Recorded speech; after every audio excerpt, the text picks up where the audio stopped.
एक फ्लो में ही बोलना चाहती हूँ कि कई बार हम बहुत मेहनत करते हैं कई चीज़ों के लिए, बहुत एफर्ट्स करते हैं, और इतनी एफर्ट्स करने के बाद भी ना बेटा, इतनी मेहनत करने के बाद भी कई बार वो चीज़ हमें नहीं मिल पाती, कई बार नहीं मिल पाती बेटा, जैसा हमने सोचा था वैसा नहीं हो पाता। ठीक है, ऐसा मेरे साथ भी हुआ था। बहुत मेहनत की थी मैंने, बहुत एफर्ट्स किए थे, फिर भी मैं नीट में नहीं सिलेक्ट हो पाई थी।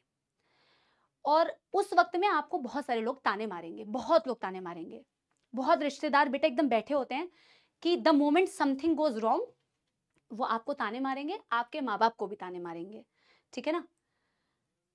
बहुत दुख हुआ था, बहुत दर्द हुआ था बेटा, बहुत आंसू गिरे थे, बहुत डिमोटिवेटेड फील हुआ था जब ऐसे रिश्तेदार, और खास करके मैं बताऊं बेटा, लड़कियों के लिए एक अलग स्ट्रगल होता है। तो जितनी मेरी क्लास में लड़कियां सुन रही है, लड़कियों के लिए जो जर्नी होती है वो एक्स्ट्रा स्ट्रगल वाली होती है।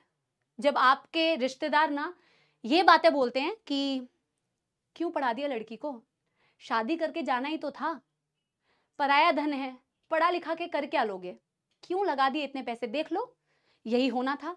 दर्द हुआ बेटा, बहुत दुख हुआ, माँ बाप के आंखों में मैंने वो दर्द को देखा।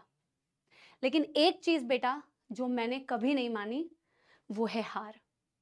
मैंने कभी हार नहीं मानी अपने लाइफ में। एक मेल डोमिनेटिंग सोसाइटी में बेटा अपनी जगह बनाना मुश्किल होता है, इम्पॉसिबल नहीं होता, मुश्किल होता है। वक्त बदलता है बेटा, वक्त बदलता है, अच्छा वक्त भी आता है।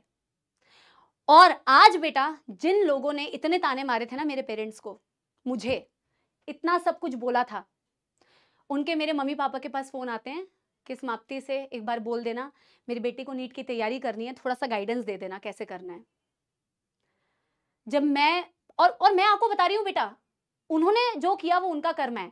मैं उनको बहुत प्यार से, बहुत शिद्दत से, एक रिस्पॉन्सिबिलिटी के साथ में मैं उनसे बात करती हूँ और मैं उनको गाइड करती हूँ। मैं कहती हूँ एक जूलॉजी मेडिजी भी देना पापा, एक जूलॉजी मेडिजी भी साथ में देना, ये मेरी तरफ ये मेरा कर्म है बेटा। मैं उनको सपोर्ट करती हूँ। लेकिन बताऊं, जब वो फोन करते हैं ना मेरे फादर को, और जब मेरे फादर के आंखों में मैंने एक टाइम देखा था वो दर्द अपने माँ बाप की आंखों में, वो दर्द बेटा मैं एक प्राउड फीलिंग में कन्वर्ट होते हुए उनके आंखों में देख पाती हूँ।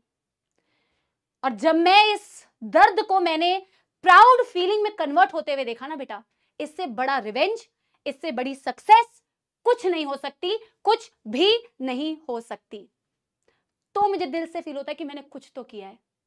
जब मुझे आप लोगों का इतना प्यार मिलता है ना, तो मुझे लगता है कुछ तो किया है। तो लड़कियों ये सुनो मेरी बात, वैसे तो सबको बेटा बहुत मेहनत, और ये चीज ना बेटा बातों से नहीं आती है, ये चीज मेहनत से आती है, ये चीज मेहनत से आती है, ये हवा में नहीं आती है, मेहनत कंसिस्टेंटली करने से आती है।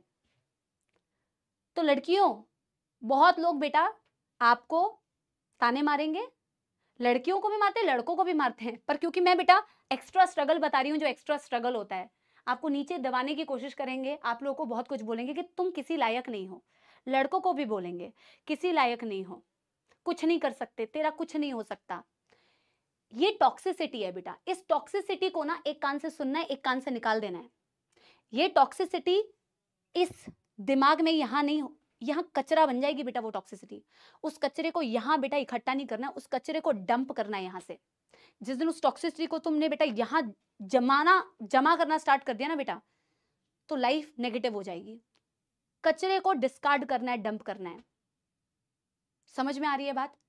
और बेटा इतनी मेहनत करनी है ना, इतनी मेहनत करनी है कि फिर उसका जो जवाब होगा ना वो तुम्हारी सक्सेस से होगा। उससे बड़ा जवाब कुछ हो ही नहीं सकता है। समझ में आ गई बात मेरी? यस।